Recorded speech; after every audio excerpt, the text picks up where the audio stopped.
Guys, ഞാൻ സഫാരിയുടെ shield അടിച്ചെന്ന് പറഞ്ഞില്ലേ, radiator shield, അത് കാണിക്കാം.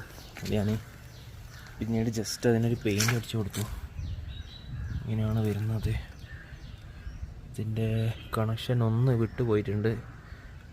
മെഞ്ഞാന്ന് നല്ല രീതിയിൽ കുലുങ്ങി ഓടിച്ചിരുന്നു വണ്ടി, കുഴിയിലൊക്കെ നോക്കാതെ. അപ്പോൾ ഈ ഒരു ക്ലാമ്പ് ഇവിടുന്ന് വിട്ടുപോയിട്ടുണ്ട്, അത് നട്ടിടണം. വാഷറില്ലാണ്ട് നട്ടിട്ടതാണെന്ന് തോന്നുന്നു. എനിവേ കൊള്ളാം സാധനം. അടിയിൽ നിന്ന് നോക്കുവാണെങ്കിൽ ഇങ്ങനെ വരും, കാണാമെന്ന് വിചാരിക്കുന്നു. റേഡിയേറ്റർ ഇവിടെയാണ് വരുന്നത്. റേഡിയേറ്റർ കണക്കായിട്ടാണ് നമ്മൾ അടിച്ചത്.